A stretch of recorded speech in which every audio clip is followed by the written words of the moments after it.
Let us pray in the name of the Father, and of the Son, and of the Holy Spirit. Amen. O Jesus, through the Immaculate Heart of Mary, I offer you my prayers, works, joys, and sufferings on this day for all the intentions of your Sacred Heart, in union with the holy sacrifice of the Mass throughout the world, in reparation for my sins, for the intentions of all my relatives and friends, and in particular for the intentions of the Holy Father. Amen. Let us pray for the intentions of the Holy Father for the month of October. For a shared mission, we pray that the Church continue to sustain in all ways a synodal lifestyle as a sign of co-responsibility, prompting the participation, the communion, and the mission shared among priests, religious, and lay people. Our Father, who art in heaven, hallowed be thy name. Thy kingdom come, thy will be done, on earth as it is in heaven. Give us this day our daily bread, and forgive us our trespasses, as we forgive those who trespass against us. And lead us not into temptation, but deliver us from evil. Amen. Hail Mary, full of grace, the Lord is with you. Blessed are you amongst women, and blessed is the fruit of thy womb, Jesus. Holy Mary, Mother of God, pray for us sinners, now and at the hour of our death. Amen. Glory be to the Father, and to the Son, and to the Holy Spirit, as it was in the beginning, is now, and ever shall be, world without end. Amen. My dear friends, the Word of God welcomes us this morning. And as we prepare ourselves to enter into this new day, as we prepare ourselves to spend this time with God, let us close our eyes at this moment and let us praise the Lord. Let us thank Him that He has woken us up this morning. He has given us good health. He has kept us in His love. Most importantly, we see that at every moment His gaze is upon us. He loves us. He protects us. He guides us. And for that, let us praise the Lord. Let us thank the Lord. In our life, we see that there are many moments wherein we do not recognize the presence of God in our lives. There are certain moments that we take for granted, and therefore it becomes difficult for us to recognize the graces and the blessings that we receive from the Lord. And therefore, as we begin today's morning offering, let us thank the Lord for all those blessings that He has given us. We begin by thanking God for the gift of life, for the various talents, for the various capabilities that He has given us. We also thank Him for the gift of our family members, friends, relatives, near and dear ones, and all those who play a very important role in our lives. We also continue to pray for all those who have been instrumental in shaping and molding us, and we ask the Lord to bless them abundantly and give them good health of mind and body. We also thank the Lord for giving us this new day, a day that may help us to complete some of the tasks that were left incomplete, or maybe today may give us an opportunity to reach out to others. whatever we do today, let us ask the Lord to be part of it. Let us ask the Lord to guide us, to show us the way, so that whatever we do may indeed reveal His love, joy and mercy to the world. At the same time, let us also thank the Lord for the various opportunities that He has given us, opportunities to use our talents and abilities for the better good. Also, we thank Him for the experiences that we have had. We all remember and cherish the good experiences, but there have been also experiences that have been bitter, that have been difficult, but nonetheless these have been experiences that have taught us valuable lessons in life, and therefore we thank the Lord for these experiences as well. Finally, we also thank the Lord for always being there with us, guiding us, protecting us, and let us ask Him to do the same today, so that every step that we take, every word that we utter, and every action that we do may reveal and radiate the peace, joy and mercy of Christ to people around us. And therefore, my dear friends, let this day be a day of joy and blessings in the name of our Lord Jesus Christ. And therefore, today we shall reflect and meditate on Psalm 52. As usual, we shall have an overview of the psalm and then we shall go into its details. Now, generally speaking, Psalm 52 is a lament that is written by David, and it is likely in response to the treachery of Doeg the Edomite.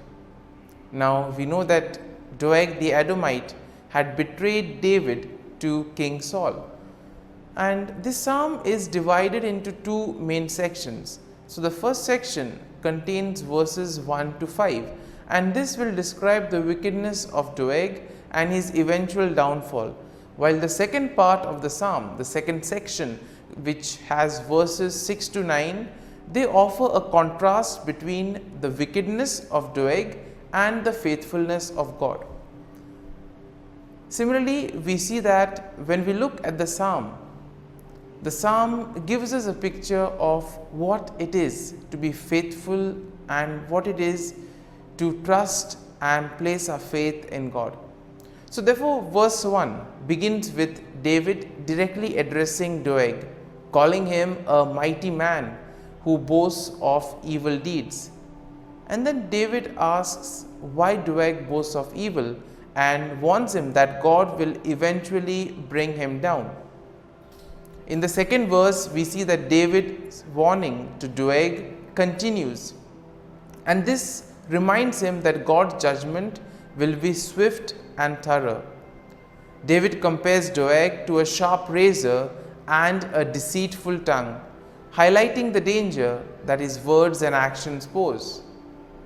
Moving on to verse 3, we see that the verse emphasizes the extent of evil that Doeg does, describing him as the one who loves evil more than good, and therefore lying more than speaking truth.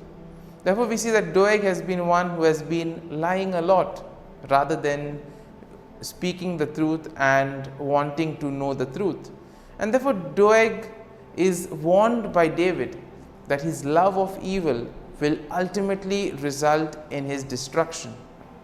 And therefore, the following verse 4 also continues this same description that David does of Doeg's wickedness, comparing him to a devouring fire that consumes everything in its path. And therefore, David notes that Doeg has set himself against those who are righteous and warns that God will eventually cut him off.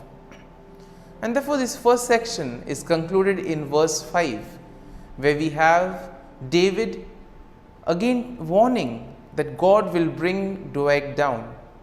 David notes that Doeg will be uprooted and driven away from the land of the living, and that the righteous will ultimately see his downfall.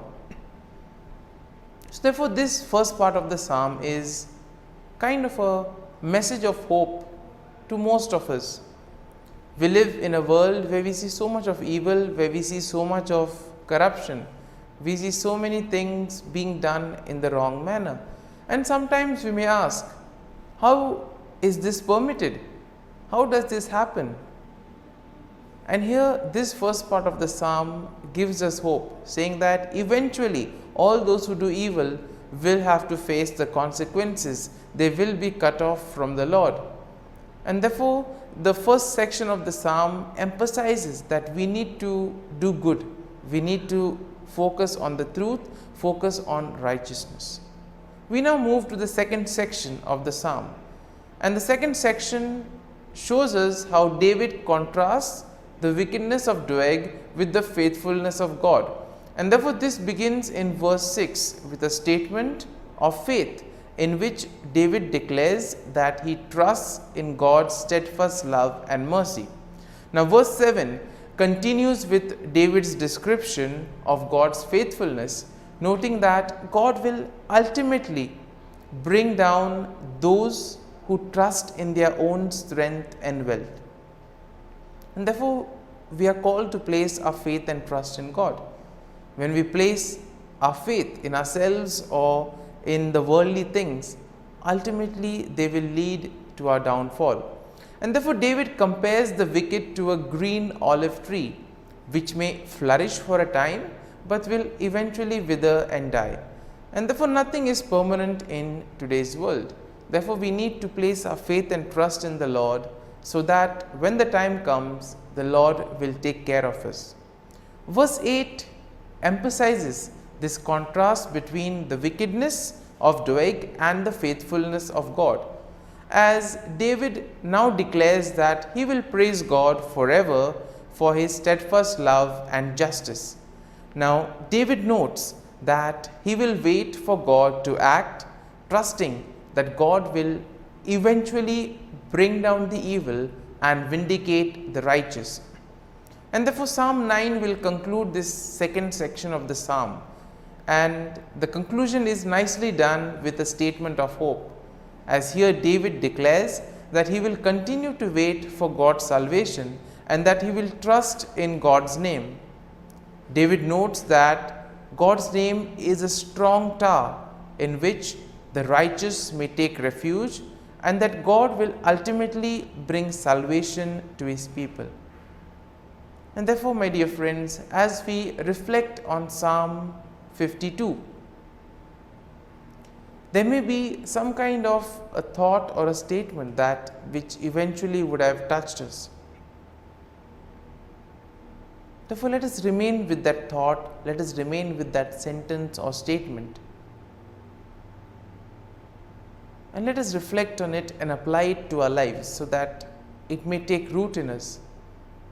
And therefore, as we do this, let us ask the Lord to bless us, to be with us, to guide us, so that whatever we do today, it may be for his greater glory, that we may be able to distinguish between what is good and what is evil, and that we may follow on the path of righteousness.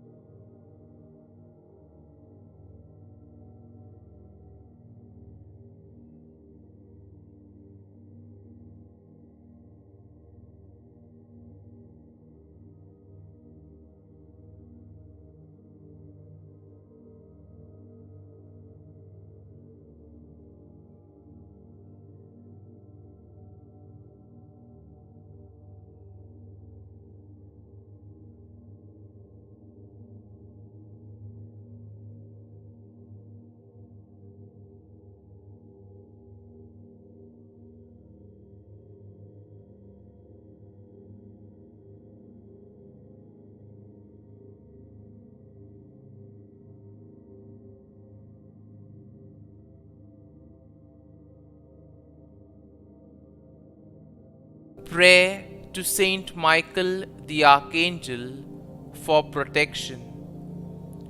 Saint Michael the Archangel, defend us in battle. Be our defense against the wickedness and snares of the devil. May God rebuke him, we humbly pray. And do thou, O Prince of the heavenly hosts, by the power of God, thrust into hell Satan and all the evil spirits who prowl about the world, seeking the ruin of souls. Amen. Act of Adoration.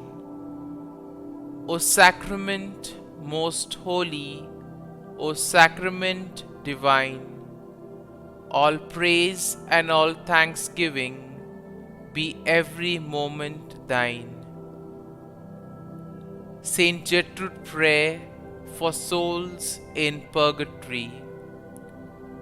Eternal Father, I offer Thee the most precious blood of Thy divine Son, Jesus, in union with the masses said throughout the world today, for all the holy souls in purgatory, for sinners everywhere, for sinners in the universal church, those in my own home and within my family.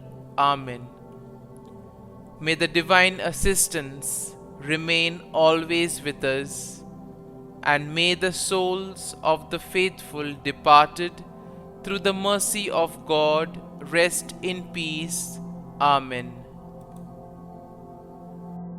Glory be to the Father, and to the Son, and to the Holy Spirit, as it was in the beginning, is now, and ever shall be, world without end. Amen.